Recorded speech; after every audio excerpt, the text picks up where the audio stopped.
Deputy సీఎంగా eligible person కాదు, సడన్గా డిప్యూటీ సీఎం అయ్యారు, రాజకీయాలకి పనికిరారు. ఇంకా ఎన్ని సంవత్సరాలు మాట్లాడతారండి కవిత గారు? మీ నాన్నగారు ఎంతో కష్టపడి ప్రజల్లో తిరిగి తిరిగి కొంచెం ఒక పార్టీని సెట్ చేస్తే సడన్గా రాజకీయాల్లోకి ఎంటర్ అయ్యారు. పెద్దగా మీకు లీడర్షిప్లు కూడా ఇంకా రాలేదు, జైలుకి వెళ్ళడం తప్ప.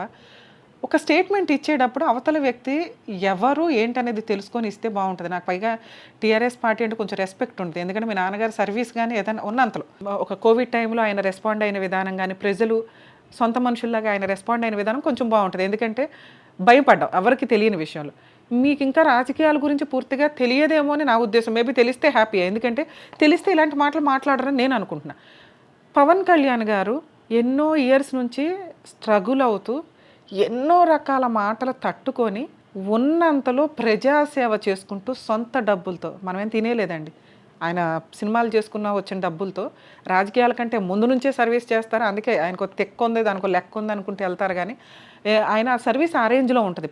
ఈ చేత్తో చేస్తే ఇంకో చేతికి తెలియదట, అంత బాగా చేసుకుంటూ వెళ్తారు. ఇప్పుడేదో సోషల్ మీడియా వచ్చి జనాలకు అవేర్నెస్ వచ్చింది, కానీ ఆయన ఇంత చేశారు అంత చేశారని ఆయన దగ్గర తీసుకున్న వాళ్ళు బయటకు వచ్చి మాకు ఈ సహాయం చేశారండి అంటే ప్రవాహంలో కొట్టుకుపోతారు ఒక్కొక్క రాజకీయ నాయకులు. సో కొంచెం మాట్లాడేటప్పుడు 100 సార్లు ఆలోచించుకోండి. 2, ఎంత హీనమైన మాటలో మాట్లాడిన స్టేజ్లో కూడా భరించి ప్రజాసేవ కోసం అతని జీవితాన్ని త్యాగం చేసి ఈ రోజున వాళ్ళ అబ్బాయి హెల్త్ సీరియస్గా ఉంది, ఇట్లా యాక్సిడెంట్ అయ్యిందంటే మీరో నేనో ఇంకొకరు అయితే పారిపోతాం గబగబా, ఇవన్నీ తర్వాత ఇంకా 5 ఏళ్ళు ఉంటాయి ఎప్పుడన్నా చేయొచ్చు అని. మన్యం ప్రజలకి మాట ఇచ్చాను, నా కోసం అక్కడ 100 మంది వెయిట్ చేస్తున్నారని చెప్పి ఆయన ఆ రోజు ఆ వీడియో చూస్తే అర్థమవుతుంది ఆయన ఎంత బాధలో ఉన్నారు అని. అయినా ఆయన వాల్యుబుల్ టైము షెడ్యూల్ ప్రకారం అవతల వ్యక్తులు వెయిట్ చేస్తున్న 200 మంది 300 మందికి ప్రేమకి ఇంపార్టెన్స్ ఇచ్చారు. అక్కడ కష్టం ఏంటో తెలుసుకుంటే వెంటనే ఇక్కడికి వచ్చిన తర్వాత పని చేయొచ్చు అని ఆ షెడ్యూల్ ప్రకారం అవి కంప్లీట్ చేసుకున్న వ్యక్తి.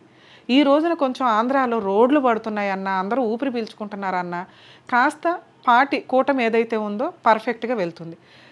దేశం మొత్తం పవన్ కళ్యాణ్ గారు పర్ఫెక్ట్ రాజకీయ నాయకుడు అంటే మీకు ఇంకా తెలియలేదంటే కొంచెం నేర్చుకుంటే బాగుంటుంది కదా.